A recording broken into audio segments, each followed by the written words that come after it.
राजीवलोचनं रामं तं वन्दे रघुनन्दनं कूजन्तं राम रामेति मधुरं मधुराक्षरम् आरुह्य कविताशाखां वन्दे वाल्मीकिकोकिलम्।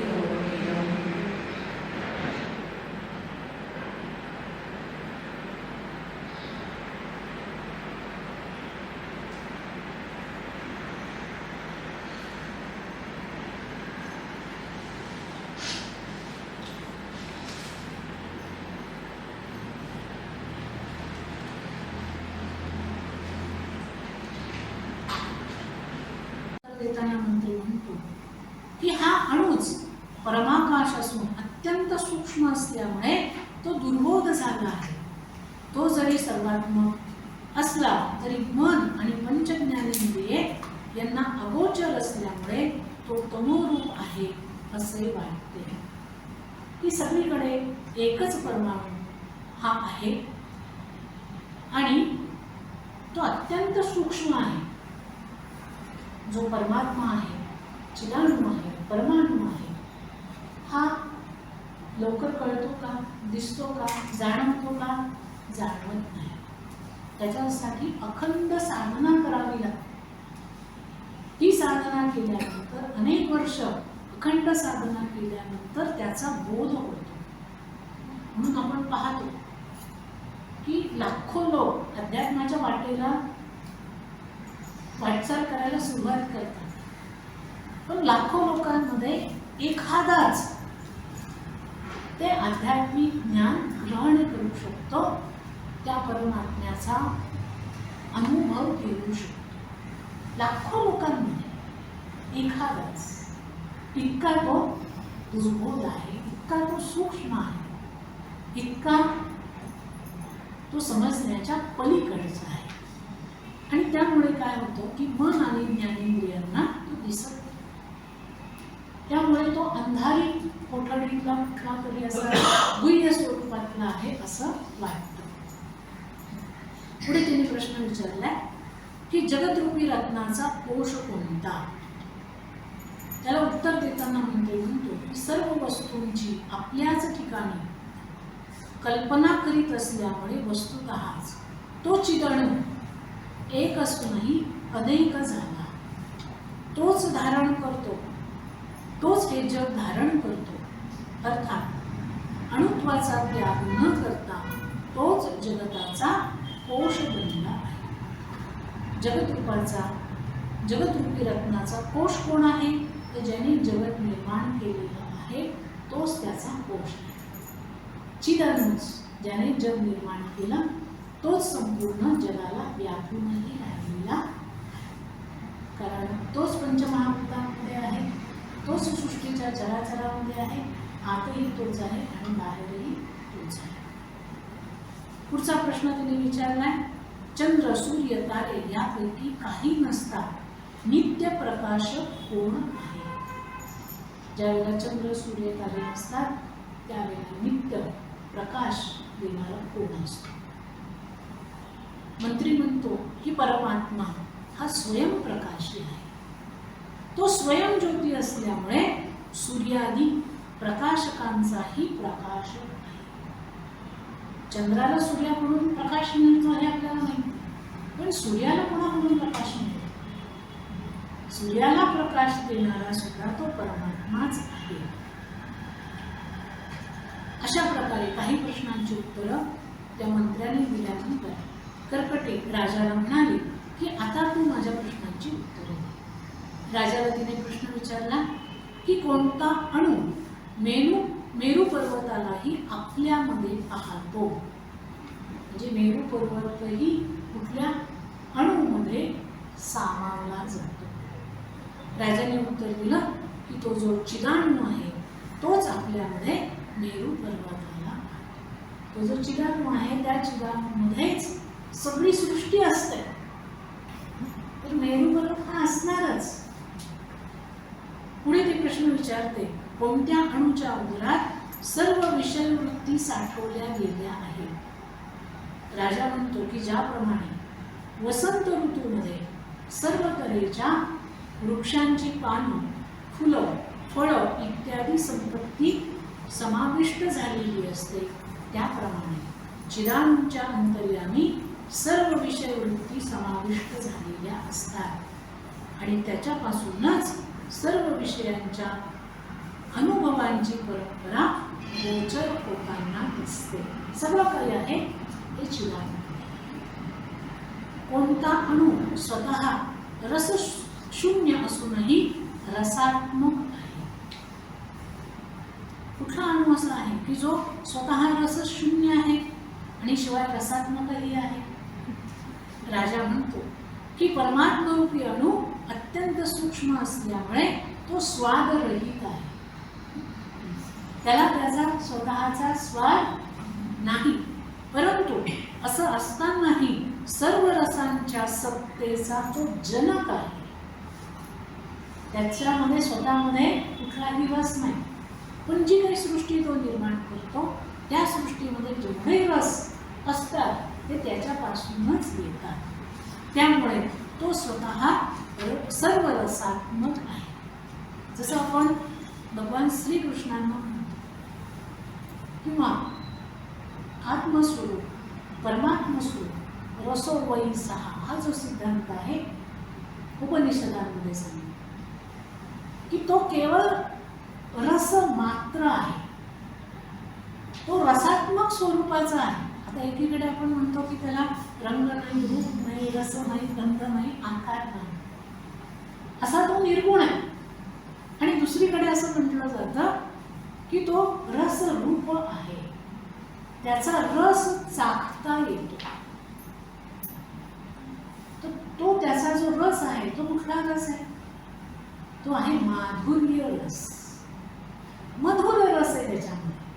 आणि तो रस जर चाखायचा असेल तर त्याची भक्ती करावी लागते.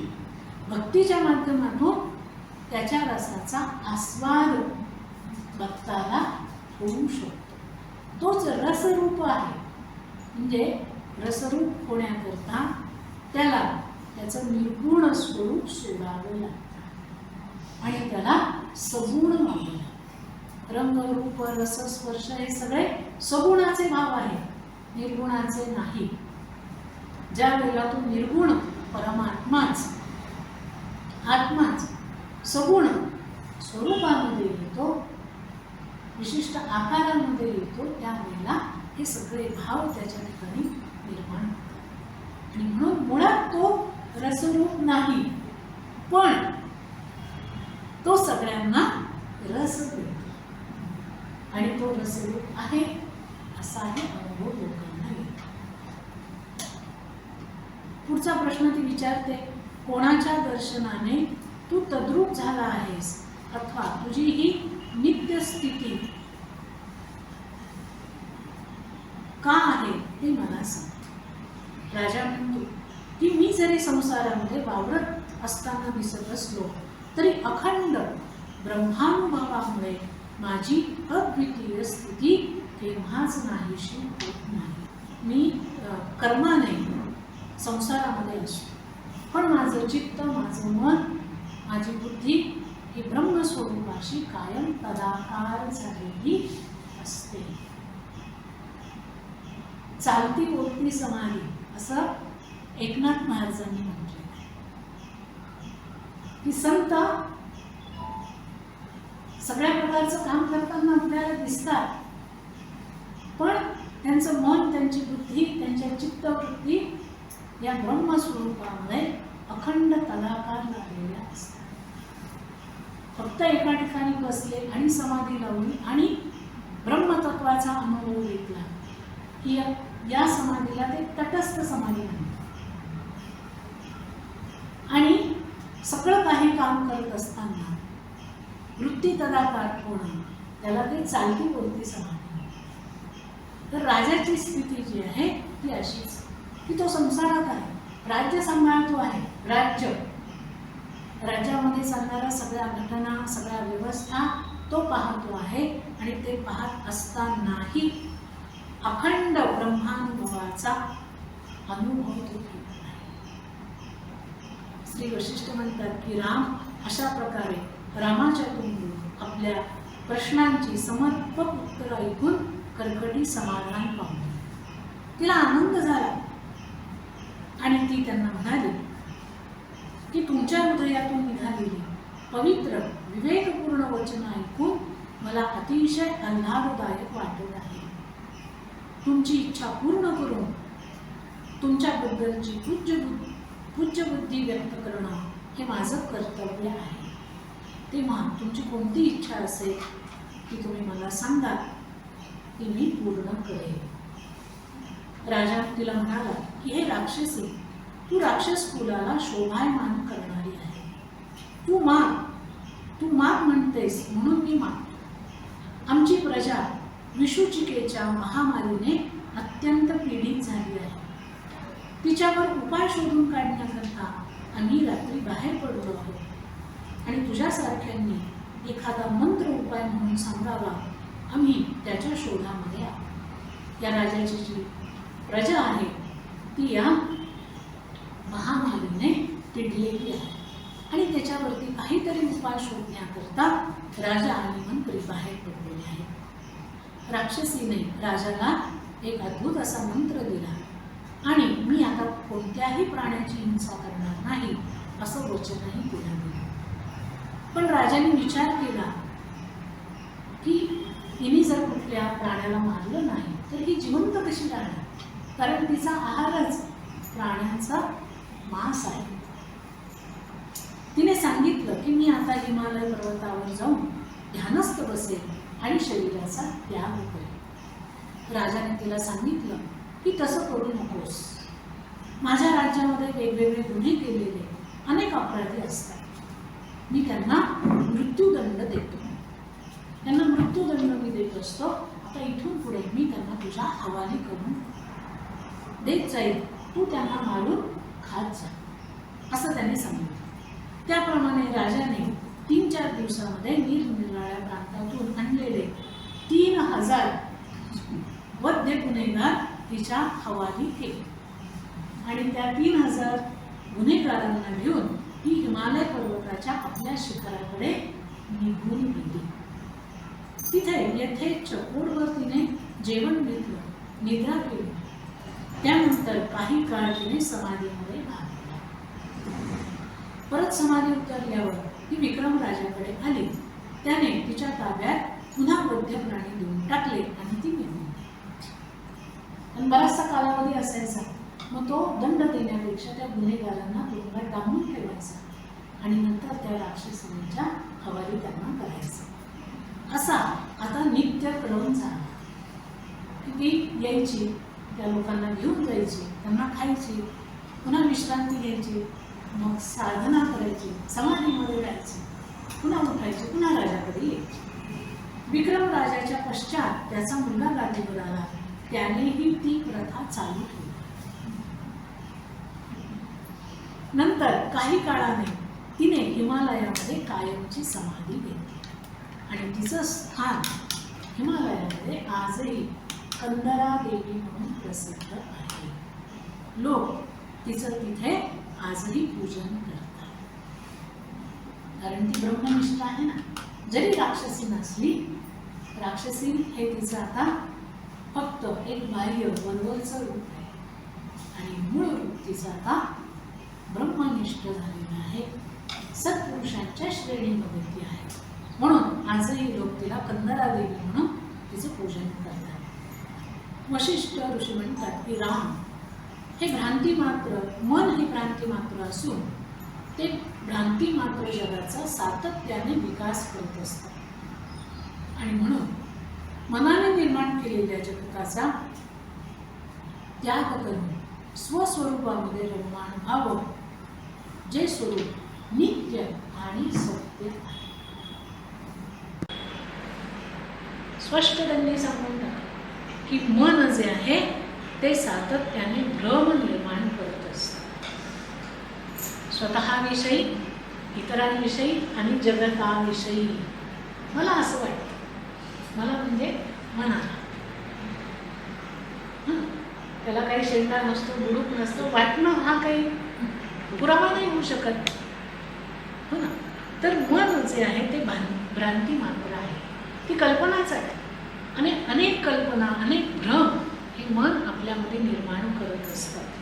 आणि म्हणून या मनाने निर्माण केलेल्या जगताचा त्याग करून मनाने जे काही भ्रामिक कल्पना, आपलं भ्रामिक विश्व निर्माण केलेलं असतं ते सगळं सोडून देऊन स्वरूपामध्ये, स्वस्वरूपामध्ये रममाण व्हावं.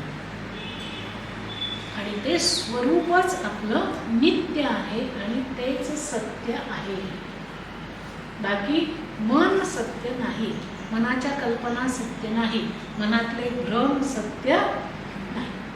बऱ्याच वेळेला आपण केलेले भ्रम, भ्रमाचा भोपळा म्हणतो, तो फुटतो आणि मग असं वाटतं अरे काय उगीचच का वेळ वाया घालवला. पण ती पश्चात बुद्धी असते. पुढे ते म्हणतात की राम, जग हे मनोमात्र आहे याची पूर्वी ब्रह्मदेवांनी स्वतःच सांगितलेली गोष्ट मी तुला सांगतो. आता पुन्हा आणखीन एक गोष्ट आहे जी ब्रह्मदेवांनी वशिष्ठ ऋषींना पूर्वी सांगितलेली आहे. श्री वशिष्ठांनी ब्रह्मदेवांना एकदा प्रश्न विचारला होता की या सर्व सृष्टी परंपरा कशा निर्माण झाल्या. सृष्टी कशी निर्माण झाली, सृष्टीच्या परंपरा कशा निर्माण झाल्या. आपण आत्ता जन्माला आलो आहोत असं आपल्याला वाटतं, म्हणजे याच्या आधीचं काही माहिती नाही आहे आपल्याला म्हणून. मग ही सृष्टी कशी कशी निर्माण झाली, कुठल्या अवस्था तिच्या बदलत आल्या, हे सगळं त्यांनी विचारलं. त्यावरती ब्रह्मदेव म्हणाले की बाळा, पूर्वकल्पामध्ये एका दिवशी जागा झाल्यावर मला सृष्टी करण्याची इच्छा उत्पन्न झाली. त्यावेळी जी गोष्ट घडली ती मी तुला सांगते. की एकदा असंच पूर्वकल्पामध्ये, म्हणजे आत्ता जो कल्प चालू आहे, आत्ता जे जीवन आपण जगतो आहोत, जी सृष्टी केलेली आहे त्याच्या आधीची जी काही मी सृष्टी निर्माण केली त्यावेळेची गोष्ट आहे. त्यावेळेला असाच मी जागा झालो, म्हणजे मी उत्पन्न झालो आणि मला सृष्टीची रचना करण्याची इच्छा निर्माण झाली. त्यावेळेला अतिशय शांत आणि शून्य असलेल्या चिराकाशामध्ये सृष्टीची रचना करावी असं आपल्या मनाशी मी निश्चित ठरवले. म्हणजे ब्रह्मदेव सुद्धा सृष्टीची निर्मिती करताना स्वतःच्या चिराकाशात सृष्टी निर्माण करतात. तर त्यांनी मनामध्ये असं निश्चित ठरवलं आणि अफाट विस्तारलेल्या आकाशाचं सूक्ष्म बुद्धीने मी अवलोकन करू लागले. विस्तीर्ण असं आकाश माझ्यासमोर होतं आणि त्याचं अवलोकन मी करत होतो. थोड्या वेळापूर्वी शून्य दिसणाऱ्या आकाशामध्ये व्यवस्थित रचलेले 10 प्रचंड सर्ग मला दिसायला लागले. म्हणजे 10 सृष्टी मला दिसायला लागल्या. त्या सर्गांमधून कमलकोशांमध्ये राहणारे, राजहंसावर आरूढ झालेले आणि हुबेहूब माझ्यासारखे दिसणारे 10 ब्रह्मदेवही मला दिसायला लागले.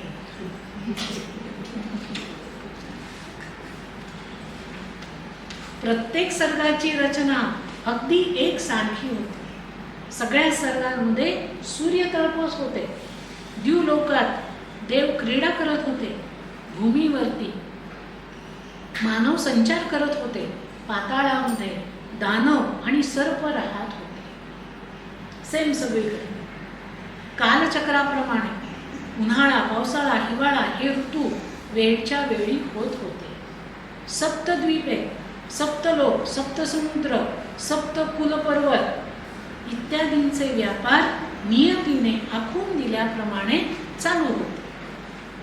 सृष्टीचं हे कार्य, सृष्टीचं जे कार्य मी करतो तसंच कार्य या 10 सर्गांमध्ये अतिशय व्यवस्थित चाललेलं पाहून मी थक्क झालो. आणि हे काय चाललं आहे हे मलाच कळेल. म्हणून मी एका सर्गातल्या सूर्यदेवांना बोलवले आणि त्यांना विचारलं की तुम्ही कोण आहात आणि हे सगळे सर्ग कसे निर्माण झाले याची माहिती तुम्हाला जर असेल तर मला सांगा. कारण सर्ग निर्माण करण्याचं काम माझं आहे, सृष्टी निर्माण करण्याचं काम माझं आहे. चंद्र सूर्य सगळं मी निर्माण करतो. तर मी निर्माण करायच्या आधीच सृष्टी निर्माण पण झाली, आणि एक नाही 10 आणि त्याच्यामध्ये ह्या सगळ्या गोष्टी आल्या आहेत. ते काय चालू आहे हे सगळं त्यांनी सूर्याला विचारलं. सूर्यदेवांनाही माझ्या प्रश्नामुळे फार आश्चर्य वाटलं, आणि तरीही त्यांनी या 10 सर्गांच्या निर्मितीचं रहस्य मला सांगितलं. सूर्यदेव म्हणाले की हे देवा, कल्प नावाच्या तुझ्या कालच्या दिवशी कैलास पर्वताच्या जम्बूद्वीपातील एका कोपऱ्यामध्ये सुवर्ण जट नावाचा एक प्रसिद्ध प्रांत आहे. तिथे कश्यप कुलोत्पन्न ब्रह्मवेत्ता, धर्मात्मा आणि शांत वृत्तीचा इंदू नावाचा ब्राह्मण आपल्या बांधवांसह राहत होता. त्याची पत्नी अतिशय सुंदर, धर्मशील, मनाने पवित्र आणि एकनिष्ठ पतिव्रता होती. पण पोटी संतान नसल्यामुळे दोघेही निराश होते. दोघांनी कैलास पर्वतावरती जाऊन भगवान शिवशंकरांची आराधना केली. संध्याकाळी फक्त घोटभर पाणी ते प्यायचे आणि दिवसभर घोर अशी तपश्चर्या करायचे. अशी तपश्चर्या त्यांनी सातत्याने चालू केली. ती तपश्चर्या चालू असताना त्रेतायुग संपलं, द्वापार युग संपलं. त्यांची घोर तपश्चर्या चालूच होती. नंतर भगवान शिवशंकर त्यांना प्रसन्न झाले आणि पार्वतीसह नंदीवर आरूढ होऊन त्यांना इष्ट असलेला वर देण्याकरता तिथे उपस्थित झाले. भगवान शिवशक्तींच्या अलौकिक रूपाचं अवलोकन करून तो इंदू ब्राह्मण आणि त्याची पत्नी या दोघांनी त्यांना अतिशय नम्रतेने प्रणाम केला. त्यांची यथासांग पूजा त्या ठिकाणी केली. अत्यंत मृदू स्मित करत भगवान शिव त्या इंदू ब्राह्मणांना म्हणाले की हे विप्रा, मी तुझ्यावरती प्रसन्न झालो आहे. तुला इच्छित असेल तो वर तू मागून घे आणि संतुष्ट हो. तो इंदू ब्राह्मण म्हणाला की भगवान, महाबुद्धिमान, सदाचार संपन्न, उत्तम गुणांनी युक्त असे 10 पुत्र व्हावे अशी माझी इच्छा आहे. संकल्प कसा असावा? मुलं हवीत, पण कशी हवीत? महाबुद्धिमान, सदाचार संपन्न, उत्तम गुणांनी युक्त. भगवान शिवशंकरांनी तथास्तु म्हटलं आणि ते अंतर्धान पावले. हे दोघंही आपल्या घरी निघून आले आणि कालांतराने त्यांना 10 पुत्रांची प्राप्ती झाली. पुत्रांवर जातकर्मादी सर्व संस्कार त्यांनी केले. 7व्या वर्षीच ही मुलं सर्व वाङ्मयामध्ये निष्णात झाली. ही मुलं अत्यंत तेजस्वी, गुणी आणि ब्रह्मज्ञानी झाली. कारण मुळात आईवडिलांनी जेवढी घोर तपश्चर्या केलेली आणि त्या आईवडिलांपासून निर्माण झालेली ही मुलं, त्यात शिवशंकरांचा आशीर्वाद मिळालेली ही मुलं ही तेजस्वी असणारच. बराच काळ निघून गेल्यानंतर मातापित्यांनी आपल्या शरीराचा त्याग केला आणि मुलांनी विदेह कैवल्य स्थिती प्राप्त करून घेतली.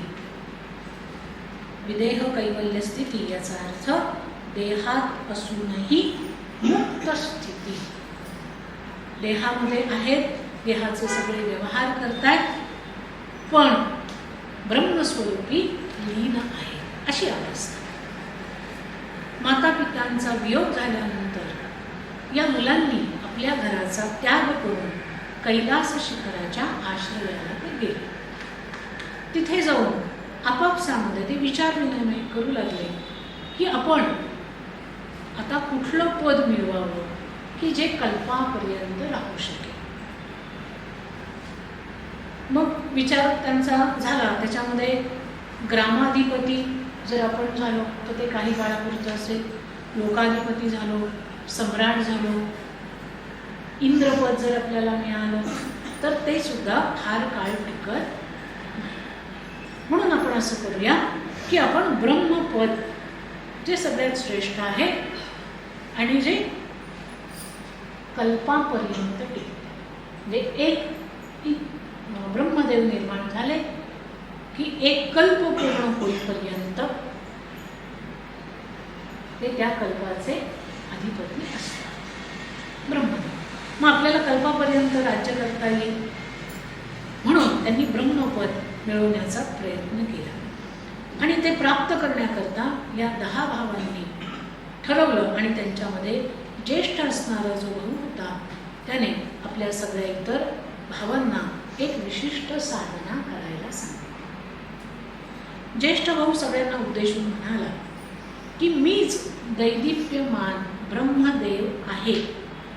अखिल ब्रह्मांडाची उत्पत्ती आणि संहार मीच करत असतो. अशा प्रकारे निरंतर ध्यान केल्यास तुम्ही सर्वजण ब्रह्मदेवाच्या सामर्थ्याचे होऊन जाल.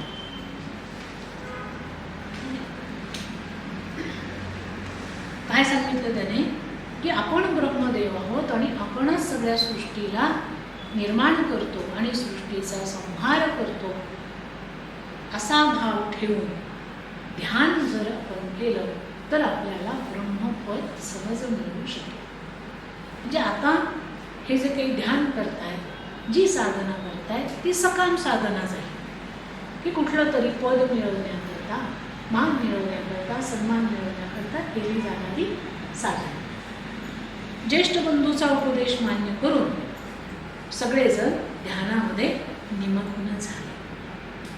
सर्व तुच्छ वृत्तींचा त्याग करून ध्यानामध्ये निमग्न झाल्यामुळे ते बाह्यतः पाषाणाप्रमाणे पण वस्तुतः परमार्थगण झालेले होते. बाहेरून ते पाषाणाप्रमाणे, पाषाण कसा असतो, कडक असतो, अचल असतो, त्याप्रमाणे त्यांची स्थिती झाली आणि आतून मात्र परमार्थ घन झाले. अशा रीतीने अखंड ब्रह्माकार झालेले ते ब्राह्मण कैलास पर्वतावरती शोभायमान होत होते. सूर्यदेव म्हणतात की हे ब्रह्मदेव बराच काळ लुटून गेल्यानंतर त्या ब्रह्मभावामध्ये स्थित असणाऱ्या 10 जणांचे देह शुष्क होऊन गळून पडले. कारण ते ब्राह्मण पुत्र आहेत, स्थूल देह त्यांना आहे आणि त्या स्थूल देहाने त्यांनी साधना सुरू केली.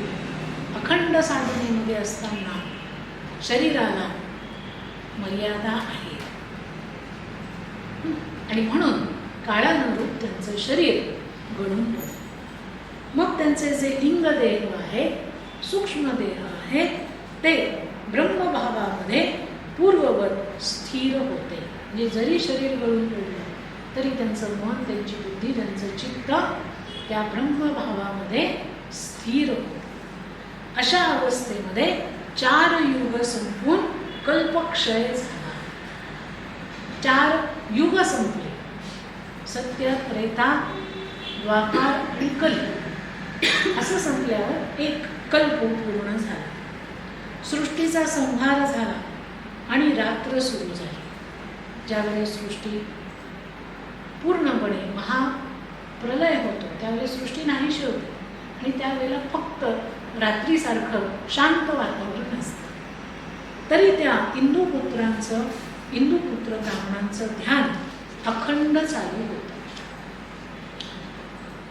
ध्यानातून जागे झाल्यावर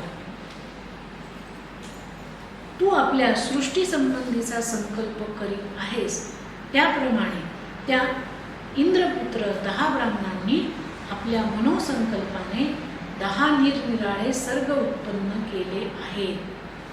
असं सूर्यदेव ब्रह्मदेवांना म्हणाले की अखंड त्यांनी साधना केली. एक कल्प पूर्ण संपली आणि कल्पानंतर पुन्हा ज्या वेळेला सृष्टी निर्माण करण्याची वेळ आली त्यावेळेला ते ध्यानातून जागे झाले.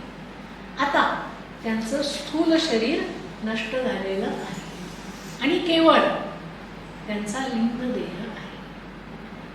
ब्रह्मदेवांचा देह आपण काल परवा बघितला, तो सुद्धा कसा आहे, सूक्ष्म देह आहे, अतिवाहक देह आहे. यांचा सुद्धा जो आता शिल्लक राहिलाय तो सूक्ष्म देह अतिवाहक देह शिल्लक राहिलेला आहे आणि त्यामुळे त्यांनी सृष्टी संबंधीचा संकल्प सुरू केला.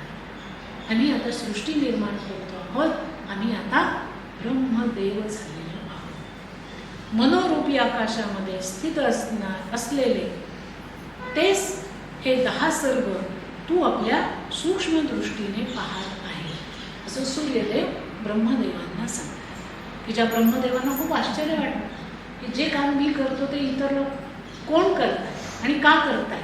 तर ही सगळी कथा जी आहे ती सूर्यदेवांनी ब्रह्मदेवांना सांगितली. पुढे ते म्हणतात सूर्यदेव की ब्रह्मदेवा, मन हे अखिल ब्रह्मांडाचं कर्ता आहे. मन म्हणजे परमपुरुष. ह्या लोकात मनाने केले जाते तेच खरे कर्म असून केवळ शरीराने जे केले जाते ते खरे कर्म नव्हे. मनाने जे काही आपण कर्म करतो ते खरं कर्म आहे. शरीराने जे कर्म करतो ते फार कमी प्रमाणात केलं जातं. केवळ मनोभावनेच्या सामर्थ्यावर सामान्य ब्राह्मण असणारे इंद्रपुत्र हिरण्यगर्भाच्या स्थितीपर्यंत जाऊन पोहोचले. यावरून मनाची स्थिती किती अद्भुत आहे हेच सिद्ध होतं. मनाच्या भावनेमुळेच प्राणी देहस्थितीला प्राप्त होतो आणि त्याने जर देहभावनेचा त्याग केला तर त्याला जन्ममरणाची देहधर्माची बाधा उत्पन्न होणार नाही. मनाचीच भावना असते की हा माझा देह आहे, हा माझा देह आहे, याला मला सांभाळायचं आहे, त्याचे चोचले पुरवणं आणि सगळ्या ज्या काही गोष्टी आहेत त्या मनोमय आहे. मुळात जो देह आहे तो जड आहे. देहाला कुठल्याही भावना नाही. मनाला भावना आहे की हा देह माझा आहे, हा देह माझा आहे अशी भावना मनाची असते. देहाची भावना कुठलीही नाही. त्यामुळे देहभावनेचा त्याग केला तर त्याला जन्ममरणाची देहधर्माची बाधा उत्पन्न होणार नाही.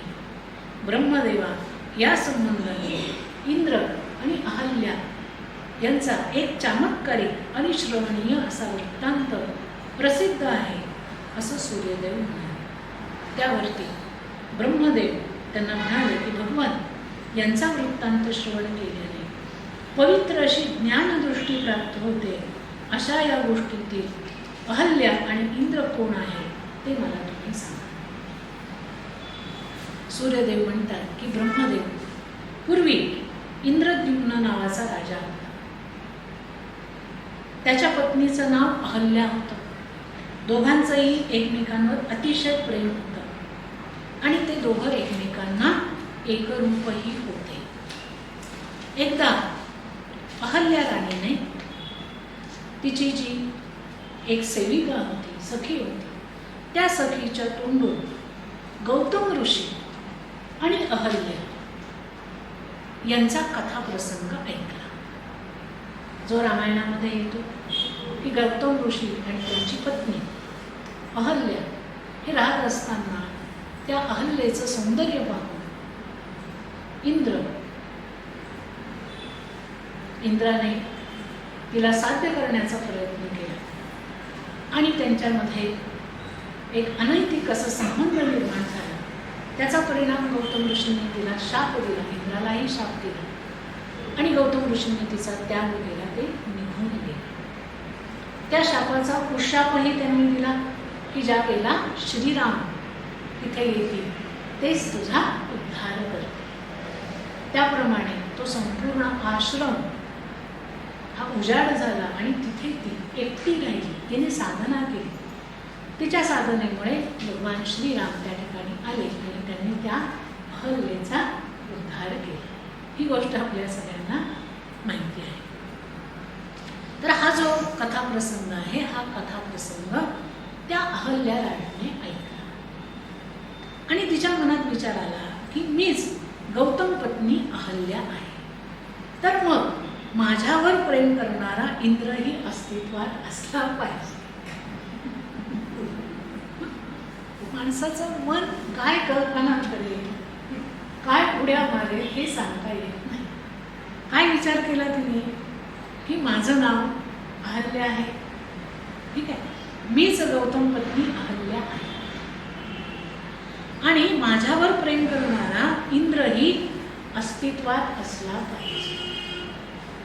मग माझा इंद्र मला भेटायला का बरं येत नाही? का माणूस म्हणजे फार विचित्र प्राणी.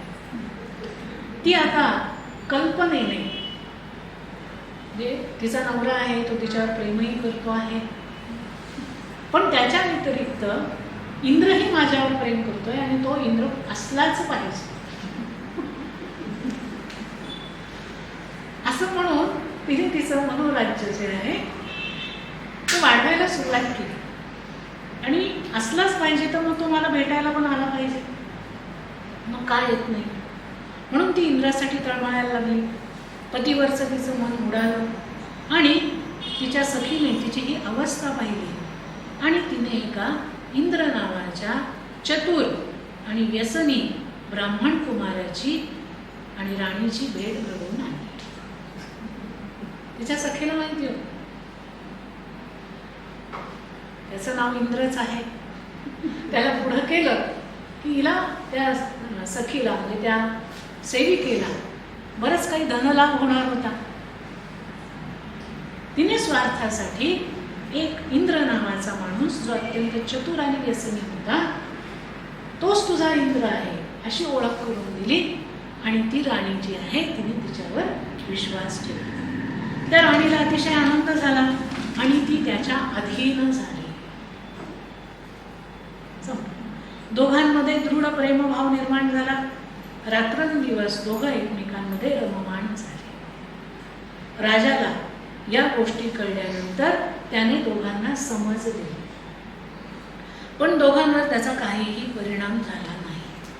शेवटी राजाने त्यांना भयंकर शिक्षा दिल्या. ते दोघेही किंचितही एकमेकांपासून दूर गेले नाही. उलट राजाने दिलेल्या शिक्षेमुळे त्यांचं प्रेम वृद्धिंगत होत होतं असा त्यांचा भाव होता. त्या परस्परांचं मन प्रेमभावाने तन्मय झाल्यामुळे आम्हाला राजा कितीही शासन केलंच तरी आमच्या शरीरावर त्याचा परिणाम होईल, आमच्या मनावर त्याचा परिणाम होणार नाही असं तो इंद्र राजाला सांगू लागला. राजाला त्याचं बोलणं ऐकून राग आला आणि आपल्या शेजारी असलेल्या भरत मुनींना त्यांनी सांगितलं की यांना शाप देऊन टाका. राजाचं बोलणं ऐकल्यावर मुनिश्रेष्ठ भरतांनी त्या दुरात्म्यांच्या पापांचा यथार्थ विचार करून दोघांचाही नाश हो असा शाप दिला. भरत मुनींनी म्हणजे राजाने सांगितलं शाप द्या म्हणून लगेच शाप नाही दिला की ते दोघं कसे आहेत, पापी आहेत.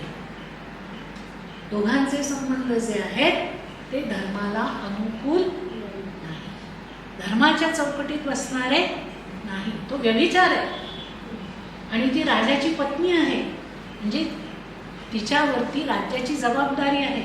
जितकी राजावर राज्याची जबाबदारी तितकीच राणीवरही राज्याची जबाबदारी असते. जशी प्रजेमध्ये असणारे पुरुष राजाकडे पाहून वर्तन करणार आहेत तसे प्रजामध्ये असणाऱ्या स्त्रिया राणीकडे पाहून वर्तन करतात. आणि म्हणून त्यांनी असं म्हटलंय की त्या दुरात्म्यांच्या पापांचा यथार्थ विचार त्यांनी केला आणि ह्या गोष्टी आणखीन जर वाढल्या तर प्रजेला मोकळं रान मिळेल.